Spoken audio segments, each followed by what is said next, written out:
Welcome back. Today we will first thing we will do is the proof of Weierstrass theorem. So let's recall the Weierstrass theorem. What did it say?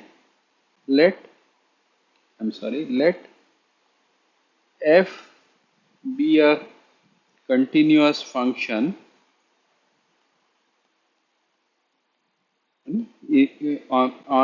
and let f be a continuous function and at least it is continuous on set S. At least it is continuous on set S, which is a subset of Rn. That is, its domain the domain contains the set S. And what is our set S? The set S is actually the set of all feasible points of our optimization problem. And on this set S, what is the condition that we have? The set S is closed and bounded set. In other words, a compact set. Then the problem minimize f of x, x coming from x, has a solution, or in other words, there exists an x star in S, at least one. There could be many also. There could be multiple also. That's not the point. There could be multiple x star also, no issues. But there is at least one x star such that f of x star is equal to is the infimum of f of x on for all x coming from the set S. So what I mean to say is, if you for example, when we said x is greater than 0, and let's look at a function greater than or equal to 0, and let's look at a function e to the power minus x, infimum is 0, but no x star in the feasible region, no x star in the feasible region achieves it. Nothing achieves it. So therefore, this problem minimize f of x of star x coming from S does not have a solution, right? But now, if the set in this case we have an unbounded set, if you recall. But what Weierstrass theorem says is that if the set S is closed and bounded, if it is closed and bounded, that is compact, and the function is continuous and the set is closed and bounded, then infimum will be achieved by some x star in S. That's what now we want to prove. So let's start with a proof of it. It's not a very difficult proof, quite straightforward proof, I would say. I need 2 points to make this proof. One is that if I have a sequence zk, okay, from the set S, from the set S, I have a sequence zk from the set S such that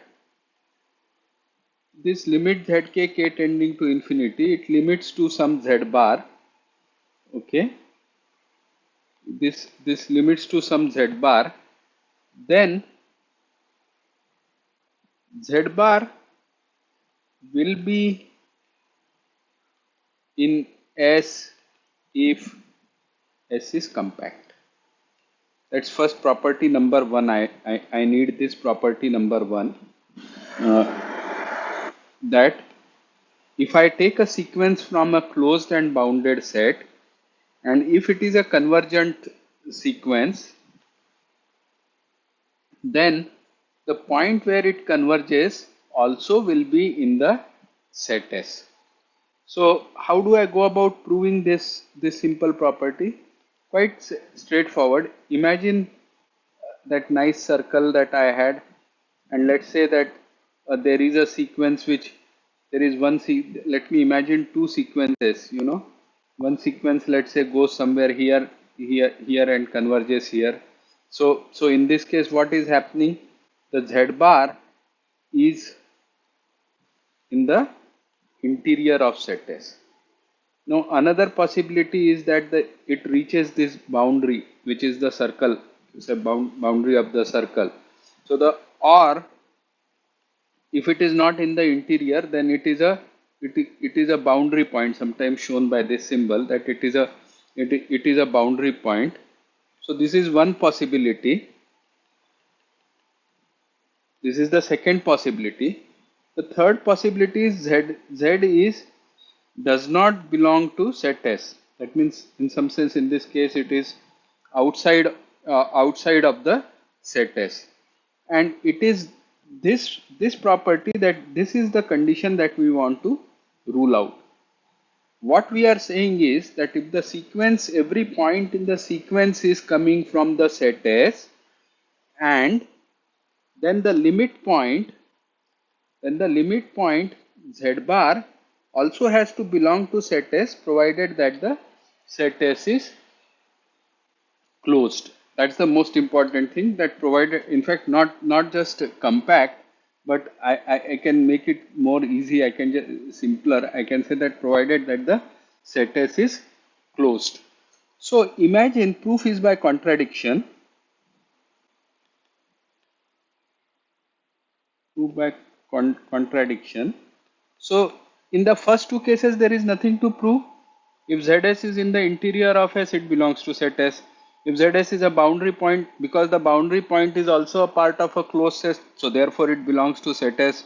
So the proof by contradiction is only that let Z bar be outside of the set S, it does not belong to the set S. Then what does it mean?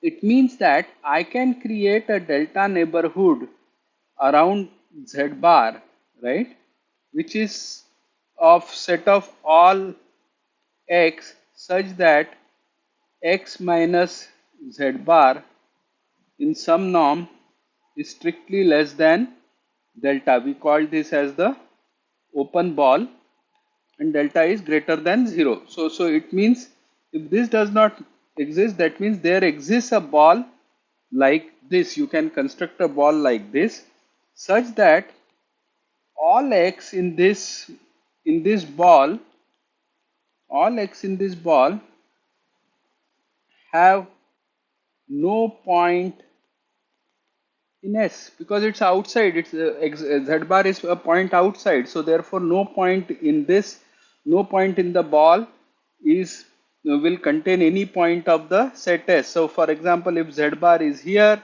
you can make a small ball here of radius delta, and all points inside of this ball do not contain any point from the set S. Now this is done. This is fine. Now what's the other thing that is happening? Sequence xk is going to Z bar. So that means at some time you will get some capital K such that all points Zk thereafter, K greater than capital K, all points here, all points here, the length of these, all these points will be within the delta region. Delta being small enough, all these points will be delta greater than 0. All of these points will be in this delta region. But how have I constructed this delta region? This delta region is actually the ball, open ball outside. This is the open ball outside of S. And so two things are happening, two contradictory things are happening. One is that this ball itself has been made as in such a way that it is an open ball outside of set S. And two is, given that every zk belongs to set S. So how is both of them possible? It is not possible. So where is the contradiction? In assuming that Z bar is a point outside of the set S. So that brings us to the conclusion that this limit zk k tending to infinity will be z bar, which is z bar will be a point in the set S if set S is closed. That is to say, all convergent sequences in a closed set will have limit point in the set S. Could be interior or boundary, but it is always in the set S. So this is the first property that I am going to use. All right. Now let us look at our definition of infimum.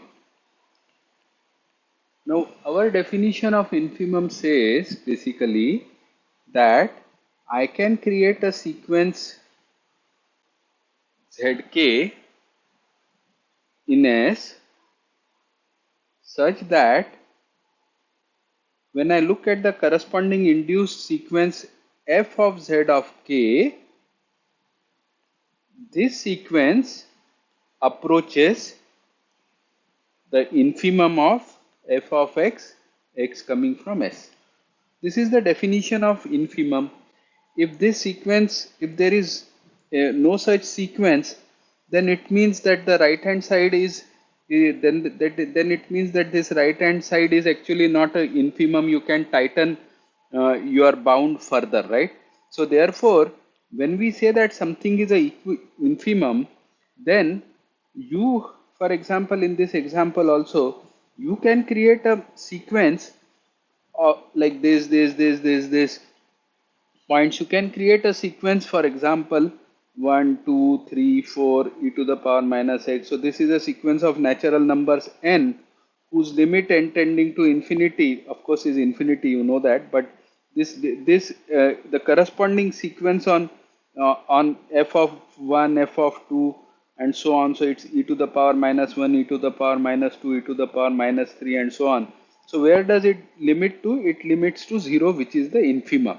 So what this is not something new that I am saying. This is essentially the definition of infimum that I am saying, that if something is a infimum over the set S, if set S, then there is a sequence in set S which will limit this sequence when will induce the corresponding sequence f of z of k, which will limit to the infimum of f of x. So now this is done. The question is this sequence convergent? Is it convergent? The sequence may not be convergent, fine, but one thing which we can say is that there is a subsequence in it which is defined by this rule k, which has a limit point, which is convergent, which has a limit point. Why? Because if you recall my discussion on the sequences that I had done earlier, I had very clearly mentioned that every bounded set every bounded set has a limit point in it, one or more, but has a limit point in it. So that means I can extract a sequence out of it which converges. So let's say this sequence converges to z bar. Then uh, then since this is a convergent sequence, this property came from boundedness of the set. So this sequence is convergent because the set is bounded. But where does this z bar lie? Does it lie in the set S, or does it lie outside of the set S, or can it be outside of the set S? It has to be in the set S, because just we discussed that if the set S is closed, then the convergent sequences created out of the points from the set S will have their limit point also in the set S. So therefore, this point this zk will go to some z bar, which I am earlier I have used the notation x star, which belongs to the belongs to the set S. Now where does this sequence f of z of k go in this particular case with this restriction? This of course goes to infimum, because my zk sequence is going to infimum exactly to the infimum, so all the subsequences also have to go to the infimum, so therefore it is going to infimum of on this. The question is, this goes to f. This goes, does this mean that, can I say then that f of z of bar is equal to infimum of f of x, x coming from S? This question can I answer affirmatively? That is the question that we have to answer now. The answer is yes. I mean, there is no other simple thing. The answer is yes. Why? Because the function is continuous.